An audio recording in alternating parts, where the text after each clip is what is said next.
The other topic, which will be this idea of oneness, so it should be a smooth transition. And I'll try to say a few words about mother worship that won't be too repetitious from what I said.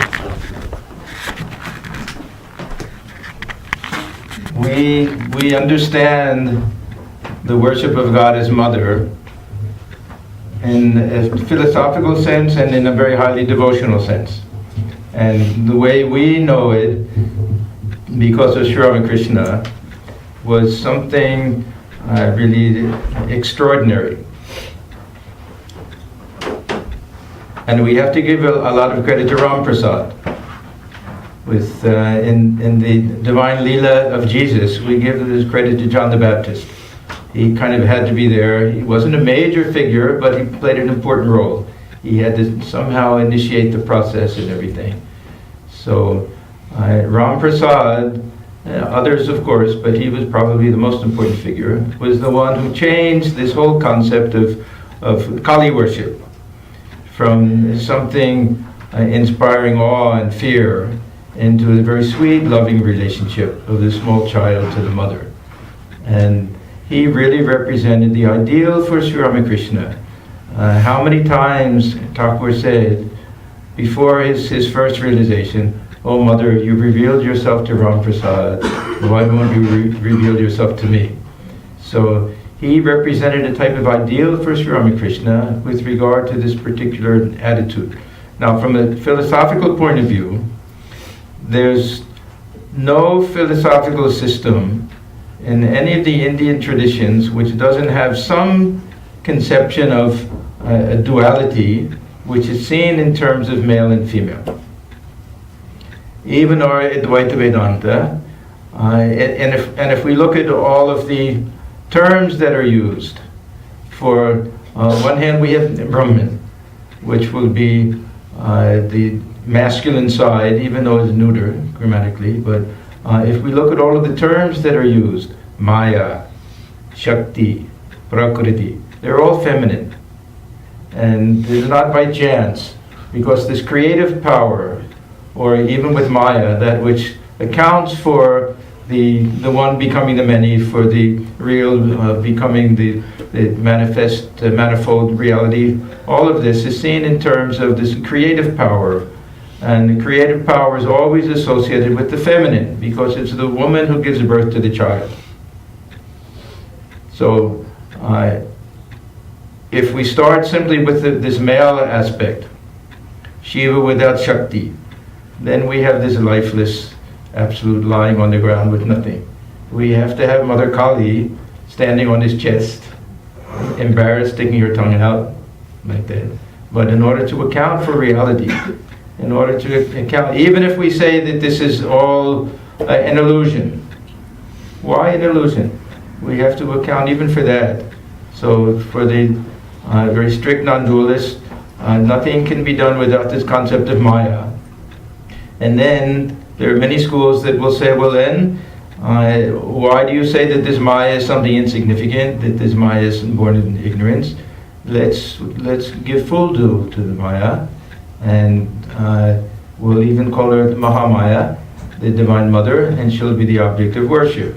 So we find that either we'll have the tradition where the male aspect and the female aspect are worshipped together, or where there's more emphasis on the role of mother. So even in the Vedic mythology, we can say, or the Puranic things, we'll always have the female aspect. We can't have Vishnu without Lakshmi. We can't have the Brahman without Saraswati. We can't have Shiva without... Shiva, of course, had many. Parvati, Uma, Gauri, Durga, Kali, all of that. But they go hand in hand. So the worshippers of the Divine Mother understand that this divine power is the most important aspect of reality. Now this is from the philosophical point of view. From the devotional point of view, Sri Ramakrishna, he places great emphasis on this idea of relationship and a spiritual attitude. It's known as bhava. And the Vaishnava tradition is really responsible for very highly developing this idea. We have this idea of the 5 different spiritual attitudes, the Panchabhava. The first one is not given too much emphasis, the Shanta Bhava. But all of the others are considered very important. They all have their paradigm usually within the Krishna Lila, but also Rama. We'll find it both ways. So it's essentially the Vaishnava tradition. If we read, say, the Bhakti Sutra, Narada's Bhakti Sutra, we'll see all of the references go back to Bhagavata and the play of the gopis and Krishna and everything. So Sri Ramakrishna says, Act of Bhav, Asroy Korte Hoy. It's a very interesting way of saying it, that we have to really take shelter, take refuge in a particular spiritual attitude. And he says, Jaman Bhav Tem Nilab. These are all very, very subtle things that the whole theme of this weekend is really this, that we put too much emphasis on what we think is philosophical truth, and not enough emphasis on what we take to be a spiritual attitude or mood. So he says, as is our mood, Jaman Bhav, Tem Nilab, so is our gain. So this question of, is there some objective reality to it or not, is a very secondary type of issue for those who engage in very deep spiritual practice. Because in the path of devotion, however we start, we know that our attitude will mature and change. So we may start with a very dualistic point of view. Swamiji says that in this bhakti path, we start out with this feeling of separation from God. But this love, it's like a cord that is tied to both of us, and we pull closer and closer and closer, and as we progress along the path of love, there's a distance disappears. And we find that God we've been worshipping somewhere far off dwells within our very own hearts. So Sri Ramakrishna also, he says we have these 3 aspects, 3 different developments in spiritual life. The least mature attitude is to say, Heta, God is somewhere far away, to worship God. Then deeper, more mature spiritual attitude, God dwells within my very own heart. And what's the highest? Nothing but God. So that song that Stephen sang is directed to Divine Mother.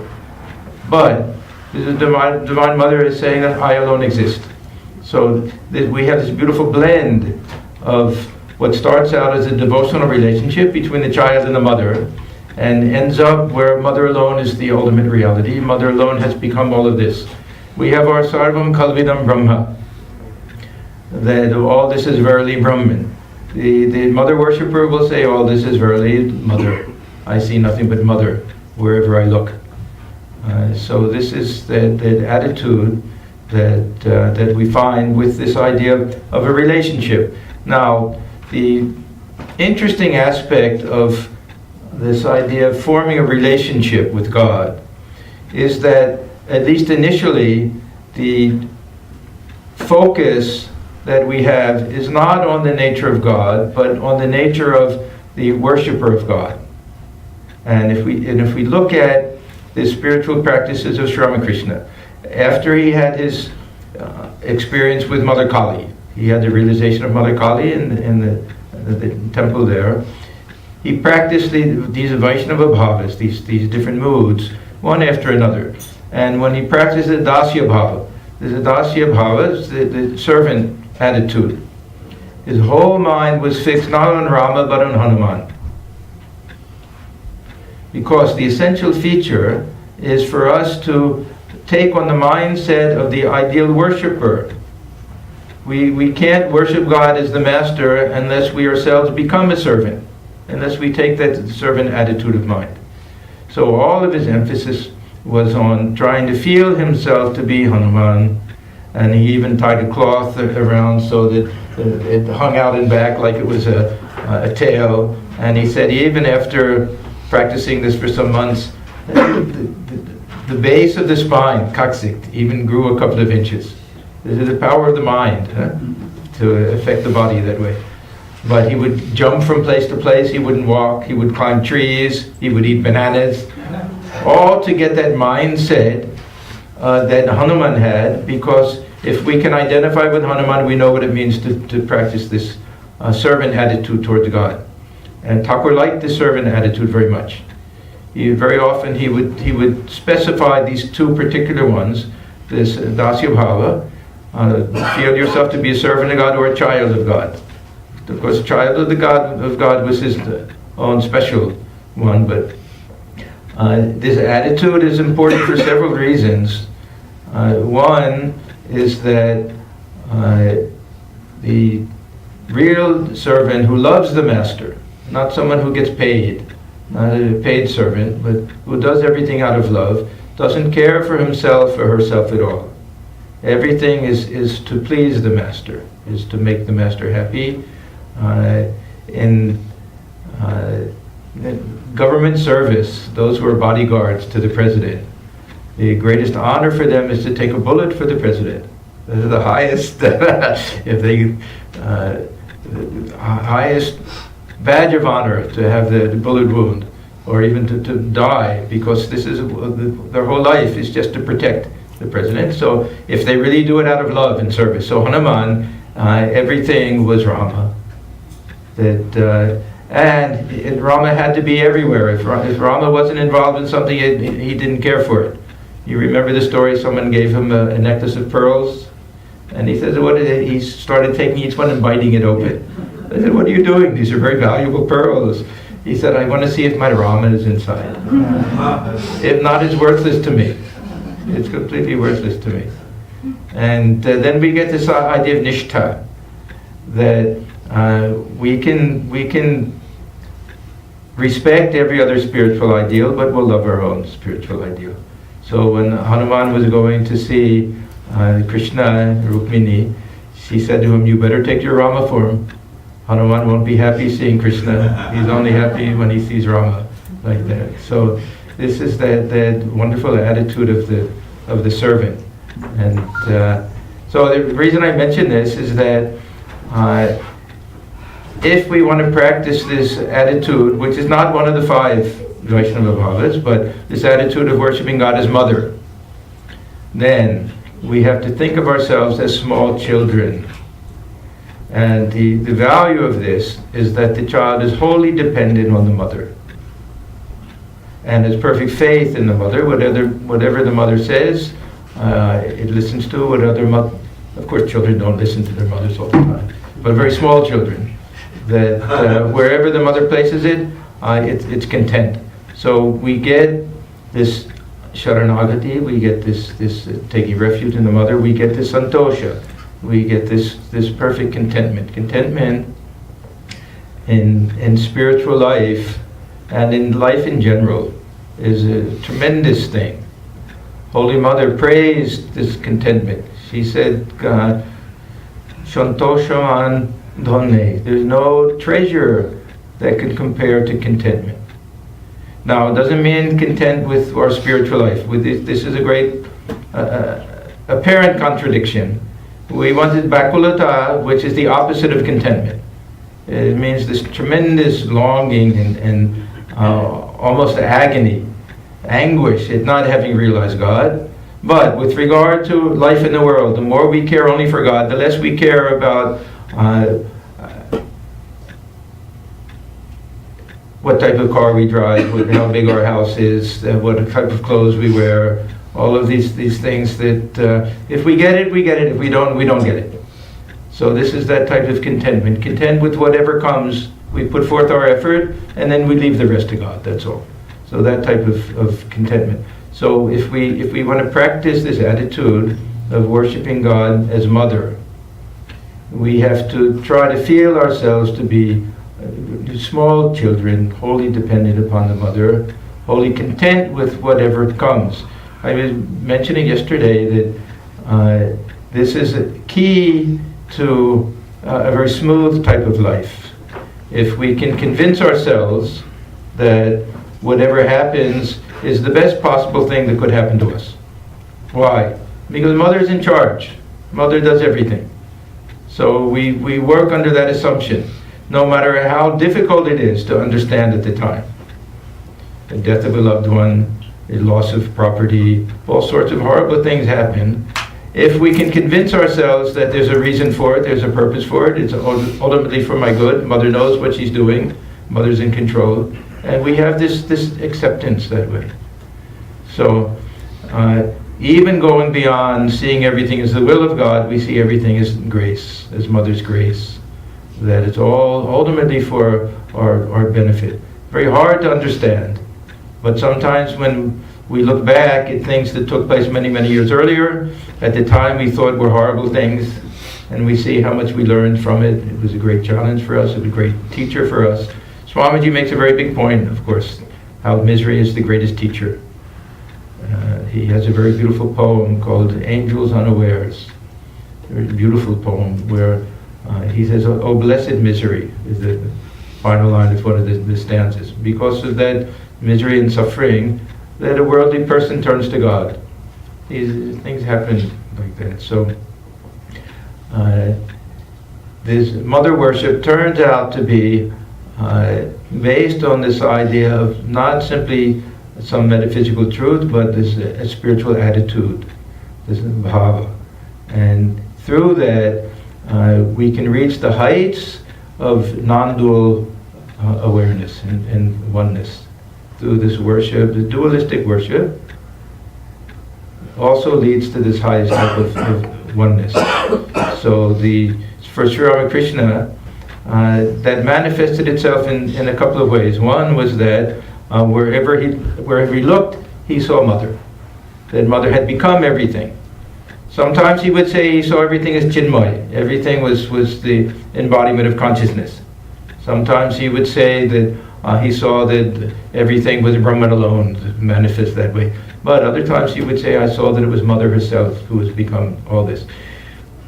Second attitude that the worshipper of the Divine Mother can take is that I'm simply an instrument in Mother's hands. And this again is a beautiful song by Ram Prasad. That I move as Mother makes me move.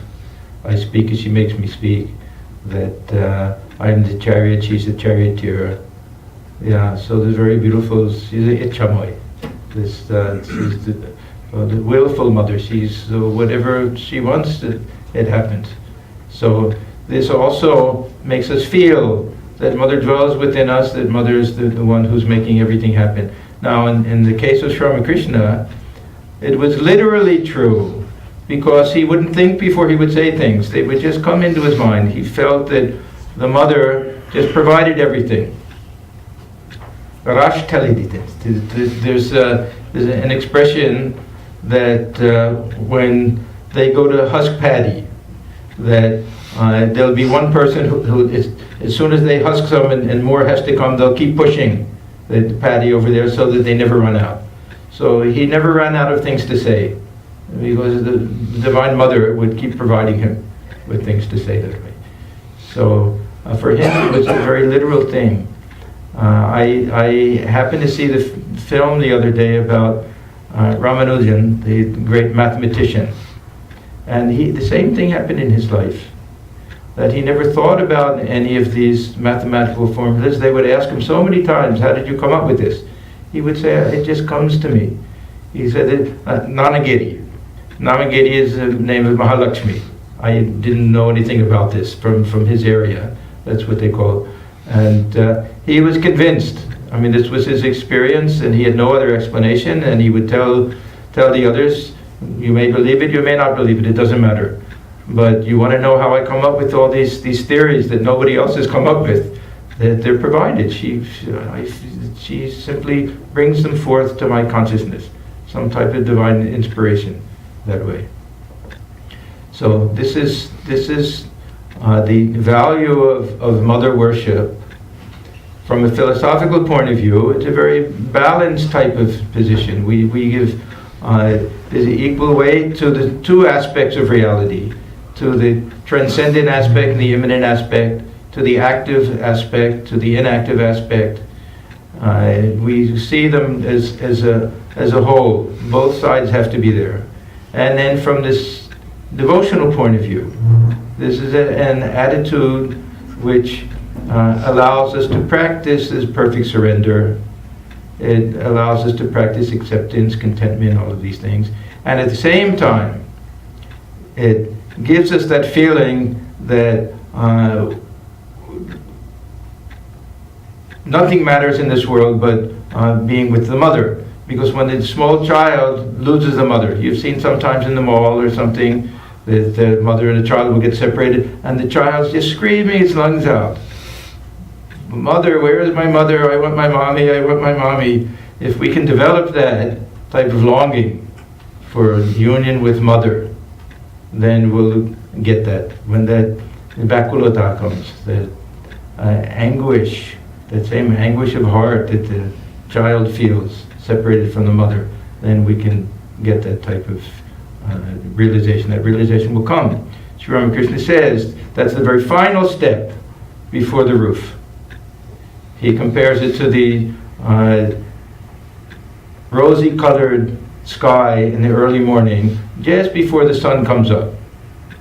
Now, when it's dark at night, we have no idea how long it'll take. Maybe the beginning of the night, the middle of the night, but as soon as we see this little rosy color coming there, we know that within a short time the sun will rise.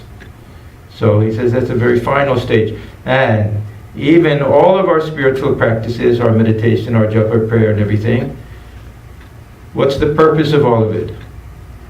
To increase our longing for God. He says that's the main purpose in Vakulata. He says, why do we keep holy company? What's the reason for keeping holy company? It increases our Vakulata, or longing, restlessness for God. This is the value of all of these things, and that's the critical element. Everything else is secondary. This is very particular to Sri Ramakrishna. This is really something quite original for him. We've seen others, Shankaracharya and others, they'll say, karma yoga, bhakti, all of these things are preliminary to lead to jnana. Sri Ramakrishna says everything is preliminary to lead to Vyakulata. He emphasizes it so much that many years ago there was a kind of famous article written called Vyakulata Yoga, that Sri Ramakrishna founded a new path. We have our 4 yogas, this will be a 5th yoga. This is the yoga of longing for God realization. And that's how he had his first realization. He had no real guru or anything. He had no real teachings. It was just that longing of heart that caused him to just not care for anything. He forgot about his own body. He forgot about feeding himself. He forgot about sleeping. That every night he would spend the night just north of the temple garden in the Pine Grove area, just weeping for God, calling on Mother, Mother, Mother, Mother. He would roll on the ground. People thought he had lost his earthly mother. They couldn't understand that this tremendous longing that ultimately ends in this highest type of realization. We were talking about Swami Paramashanandaji yesterday. He's the closest example we have to a later generation of monks that we know of. He went through a period where he was a disciple of Holy Mother, and very well known for writing songs and writing letters. So many of his songs are sung. His letters have all been translated. Swami Swananji started this big project. It's called Go Forward. There are 3 volumes of his letters, and he was very well known to Swami Swananji, and he was a childhood friend of Swamiji's father. Did you know that? Yeah. And Swamiji's father was a disciple of Holy Mother through him. So he went through a period where he just withdrew from everyone, stayed in a little hut on his property, and spent all of his time in meditation and worship and everything. And this desire to have this realization of Mother became so strong that just as Thakur did, Thakur threatened Mother, Mother, I'll kill myself. I'll cut my throat with a knife if you don't reveal yourself. He had a noose strung over the rafter in the room where he was staying, and he was ready to hang himself that night if he didn't have that realization. And when he sat for meditation, the mother revealed herself to him. But we can't fake it. We can't pretend. We'll string the noose over there, then we'll say, well, maybe let me give you another chance tomorrow. we have to be very serious about it if we want to practice that type of path. So this mother worship is something really fantastic. And these songs of Ram Prasad, Kamalakanta and everything, they're just unbelievable. They can touch the heart in such a way. And we also get a sense of this world as the play of our Mad Mother. It's her play, but there's something inscrutable about it. This, of course, is the essential aspect of Maya. We've been spending a lot of time trying to understand the nature of Maya. The real answer is that it's inscrutable. This is the nature of Maya. There's a very nice Sanskrit verse that says, Avidyayam avidyatvam idam evatu lakshanam. Sapramana asahishnutvam anyatha vastu sabhave. So avidyayam avidyatvam, the unknowability of avidya. This is Maya. The unknowability of it is its very lakshana. This is the characteristic of Maya. The one defining feature of Maya is that we can't figure it out. It doesn't make any sense. Yeah. So yat pramana asahishnutvam, because it doesn't it can't stand the light of any standard of knowledge. We have our pramanas. We can't see it. We can't infer it. We don't know anything. Otherwise, as anyata sa vastu sabhavet. Otherwise, it would be something real. So this is inscrutable. So the worshippers of the Divine Mother, they also, that aspect is there. That this is the play of not of my mother, of my mad Mother Kali. We have all the songs like that. So this mother worship is a tremendous contribution to different spiritual attitudes. We don't find this in other religions, not very prominent. And there's a very basic prejudice, we can say, bias towards looking upon God as a male figure, as a father figure, our Father who art in heaven, right? Now, what's the rationale for thinking of God as male rather than female? God is neither male nor female. We have that understanding that male and female, this will be based on physiology and other things, that any deeper understanding of this ultimate reality, Brahman, will have to go towards the formless, the inconceivable, the infinite, and that we ourselves are superimposing some concept. We're putting a face on the invisible God. That we're free to choose mother or father. It doesn't make any difference. And the mother aspect is sweeter. The father aspect, sometimes they'll make this distinction between these bhagavas. We have this term Bhagavan. And these bhagas, sometimes they'll explain it as these different divine qualities. And they'll look at it in two different ways. One is these Aishwarya bhagas. These Bala, Tejas, Virya, all of these very masculine things, strength and power and vigor and energy and all of that. There's lordly qualities. But then on the other hand, we have this Madhurya, these very sweet attributes of love and compassion and kindness and all of these things. So if we have it in our power to decide what type of God we want to worship. And we do, because the main point is we're trying to get hold of that reality. We want to find a means to do it, a means to grasp the infinite. Right? We're trying to grab the infinite and put it into this very finite heart of ours, mind of ours. Then we're allowed to use whatever means we can use, but everything works.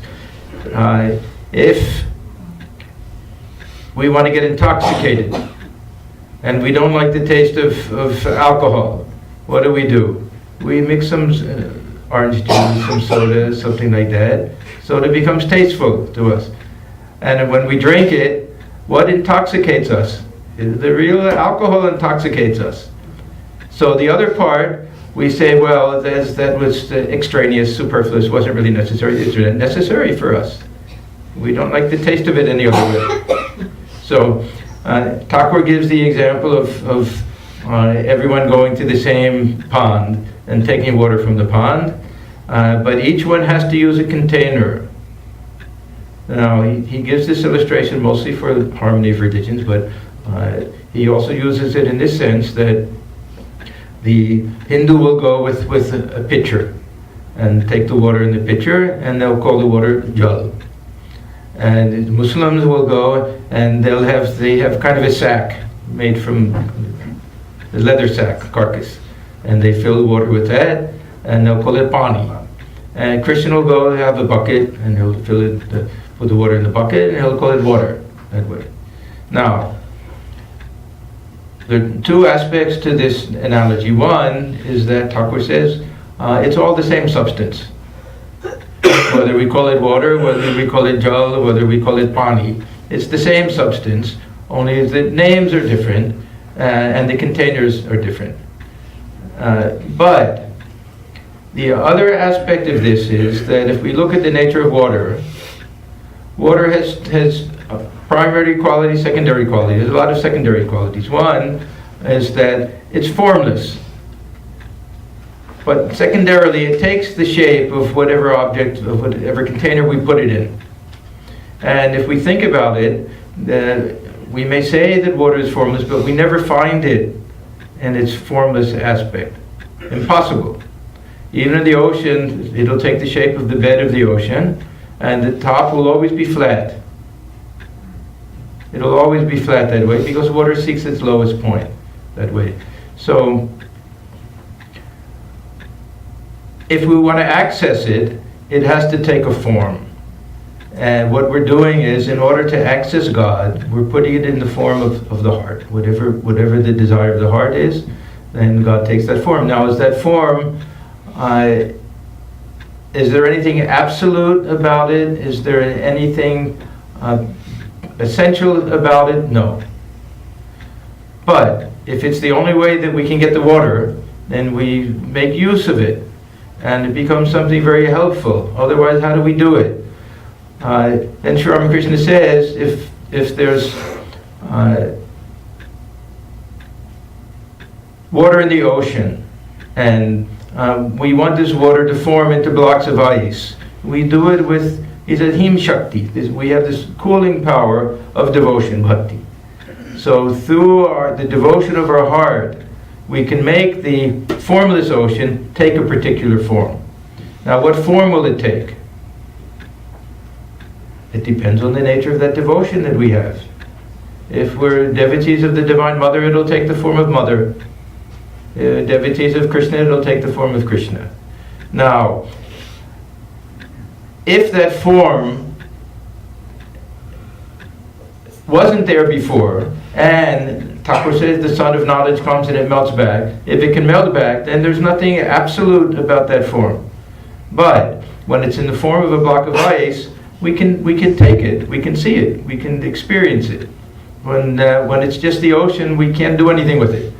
Now, of course, we can always dive into the ocean. This is the path of oneness.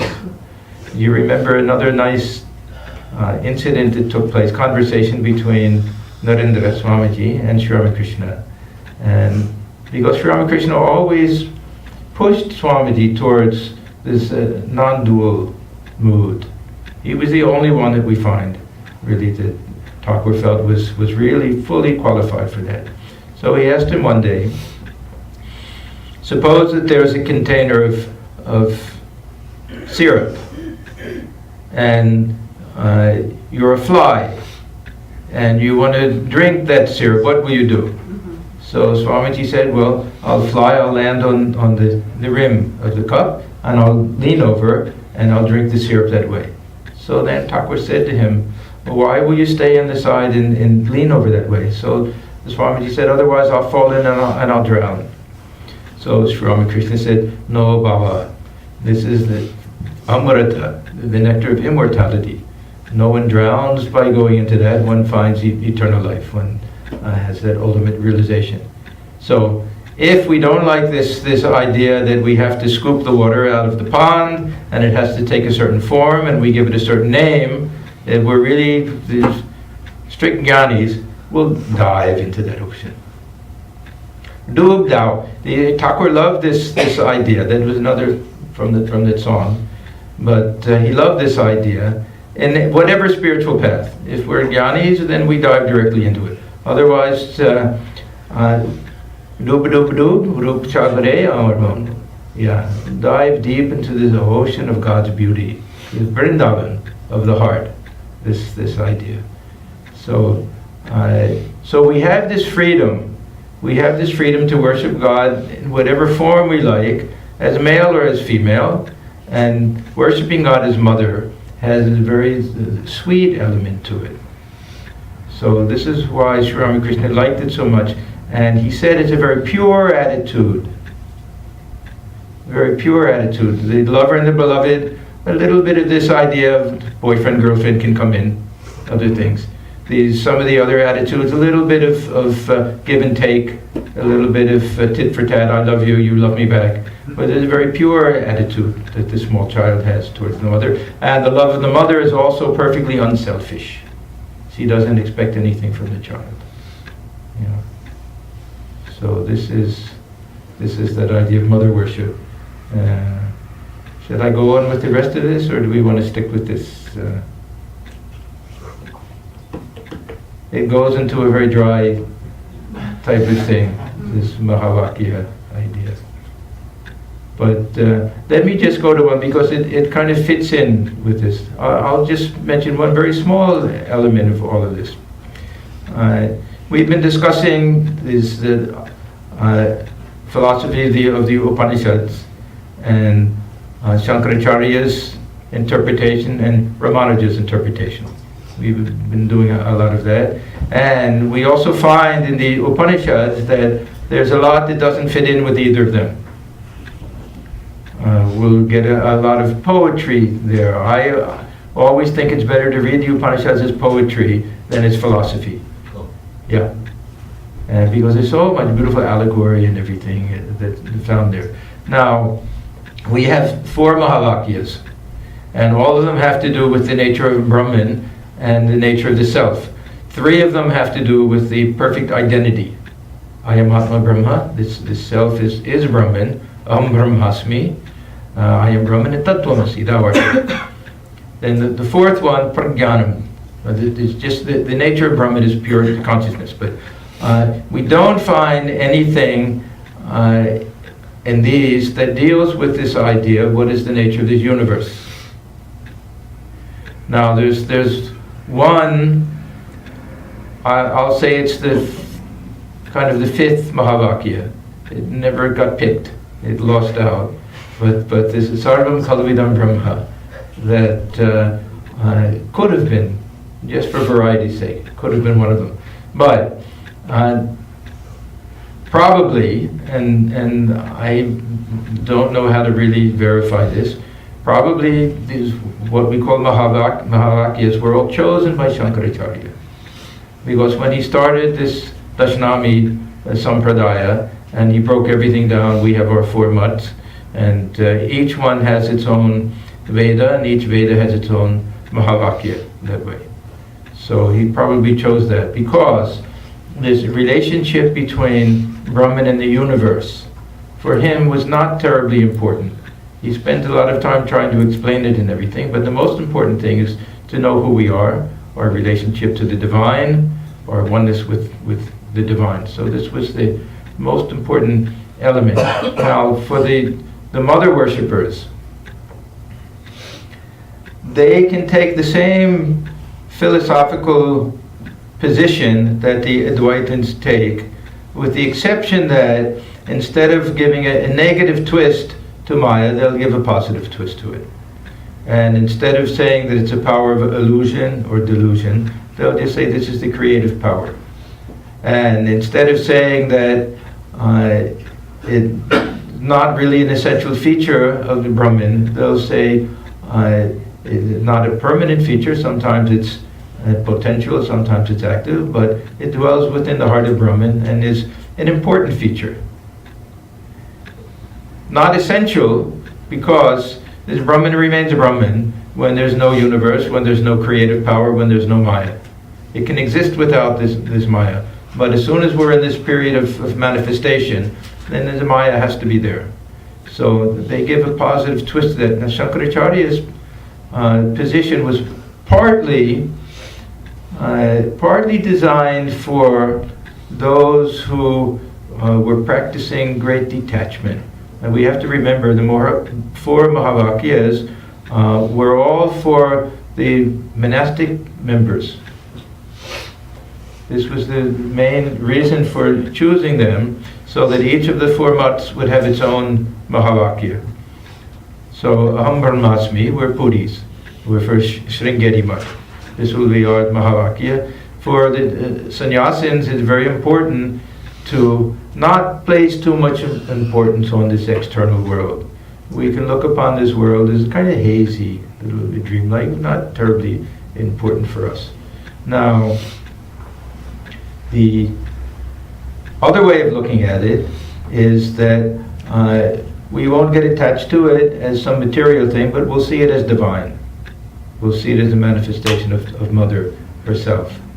Now, for those who take a more realistic view of this universe, let's accept the fact that, okay, this is a projection for Brahman, a manifestation of Brahman, so it's real.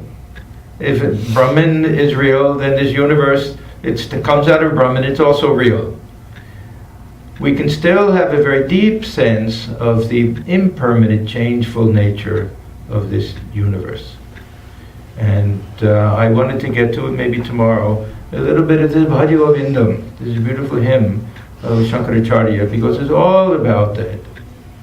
Dinayam minyo sayam prata shishira vasanta punarayata kala kridati. The time is playing. Gatiti ayuhu, our life is flying away. It's this play of time. Time itself is Maya. Time itself is the Divine Mother. Thakur, in one place, says, who is Kali? She's the consort of Kala, consort of time. So the time itself, if we understand the nature of it, we'll see everything is impermanent. There are really two ways of looking at this idea of this unreality of the world. One, this very high philosophical sense, that this world will just disappear, it's just a false appearance of a Brahman. But the other is from the point of view of time. And this is why Sri Ramakrishna always says anitya. I mentioned this earlier. He won't say mithya. He'll say Brahma Satyam, that Brahman is real, and this world is, he doesn't say illusory. In fact, many, many times he says, I don't like to look upon this world as unreal like a dream. He doesn't say it's not true or it's not a legitimate philosophical attitude. It's his personal mood, personal attitude. He'd rather look upon it as a manifestation of divinity. But he recognizes for the jnani it can be a helpful, I think, idea. Anyhow, if we look upon this world as something real, and we look at everything from the standpoint of space. Now stick with me, this is a very subtle point. Everything from the standpoint of space, everything is changing, we know that. But some things will change very, very slowly. Say we have a desk here, something like that. We won't notice any change or anything. It's not like everything is flying away from us, that tomorrow this won't be here, tomorrow, the next day that won't be there. Most things change very gradually. We don't even recognize, getting older until, we look at a picture of us from 6 months earlier or something like that, or a couple of years earlier. But if we look at everything from the standpoint of time, then we really get this sense of everything rushing by us. That there's not a second that lasts more than nimesha. That's what we have all this in Kala Nimesha. These beautiful lines from this Bhajagopindam that way, that time itself is destroying everything second by second. Everything is constantly flowing into the past. Future is constantly flowing into the present for just a moment and then going into the past. So if we live in time, which means living in the mind, not living in space. We live in space, we're in this material world. We live in the mind, we're in the realm of time. Then we can get a real sense for how everything is just flowing by. Nothing lasts for more than a moment. Just constantly flowing by. It gives us a sense of detachment. This is the real purpose. We may say that these were philosophers, that they had very deep conviction about the metaphysical truth of these things. But for us, and we get this in this Bhajagopindam, it's more to give us this feeling of detachment and that the real self lives in eternity. See, we live in the mind, we're living in the state of constant flux in time. We live in the self, we live in eternity. This, I am the witness, unchanging witness from the moment I was born to the moment I die, and whatever comes after that also. I'm beyond time and space. So, whether we like this metaphysical idea of this world is just like a snake and a rope, all of that, it's not even necessary. If we simply analyze the nature of the experiential world, that this world is just flowing by, and I'm standing there unmoved, that way. And we even see things that were so important at one time, that now they're just distant memories. We may not even remember half of the things that bothered us so much.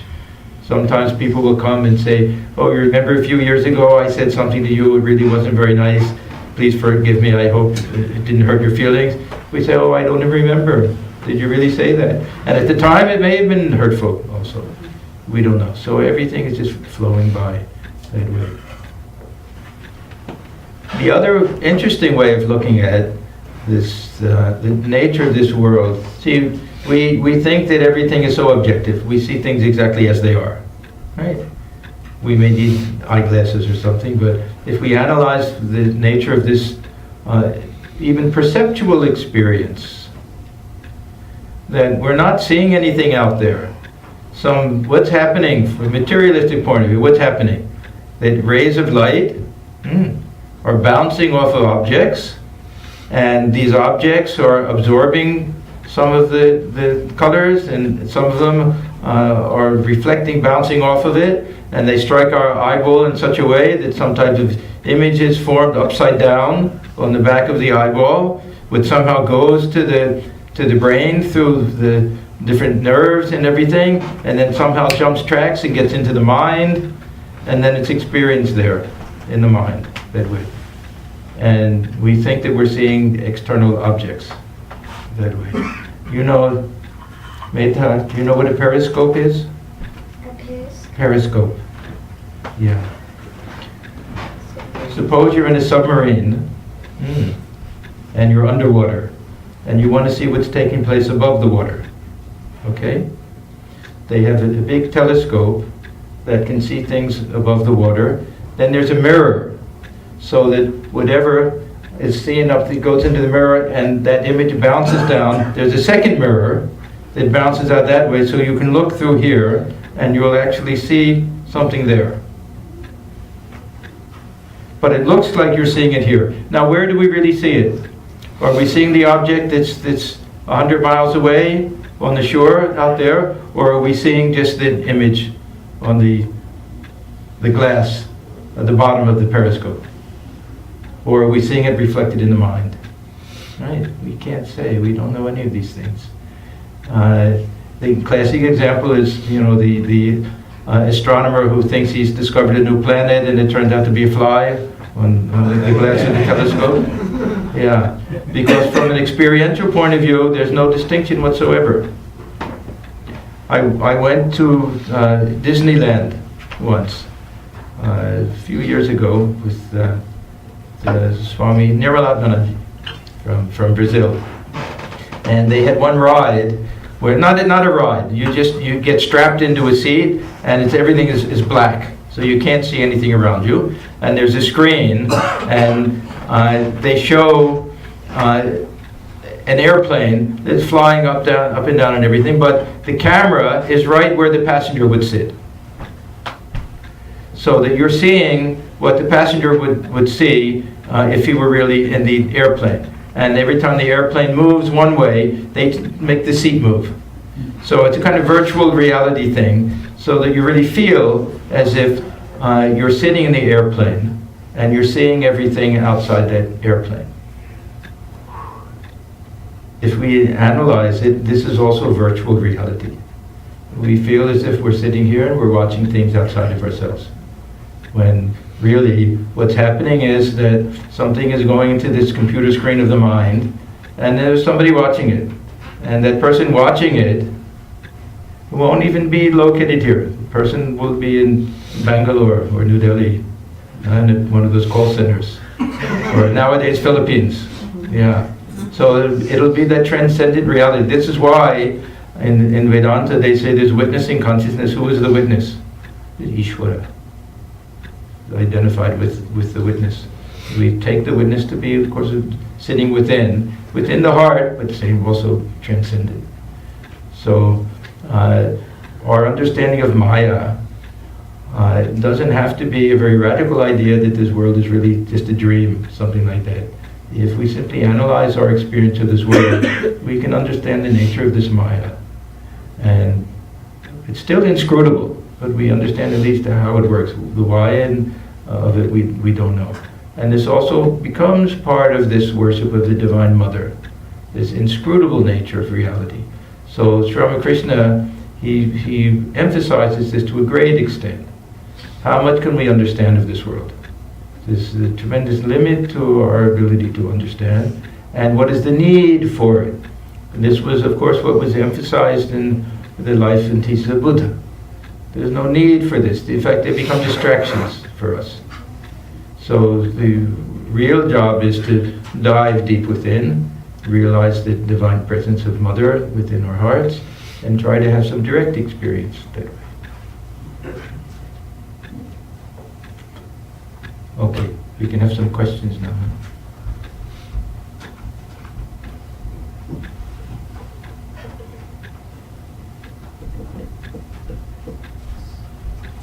Maharaj, would you like to comment on the 4 Pitas?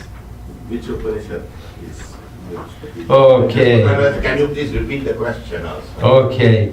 No, when Shankaracharya, when he set up this whole system, it's called Dashanami, because there are 10 different names. Dashanami Sampradaya. He wanted to have these 4 different basic centers, matas. In north, in the south, in the east, and the west. He had 4 main disciples. One of them was this Mandara Mishra, who after he became his disciple became Sureshwaracharya. So he sent them to all of the 4 matas. And there's a Bhajagovindam. There's a very long version of it where each of the 4 of his disciples also composes some of the verses that way. So each one will have its own Veda. Each one will have its own Mahavakya. Each one will have its own deity. There are all sorts of things. There's 6 or 7, I don't know, different things that they all have. Let me see. I wrote all this down. Please.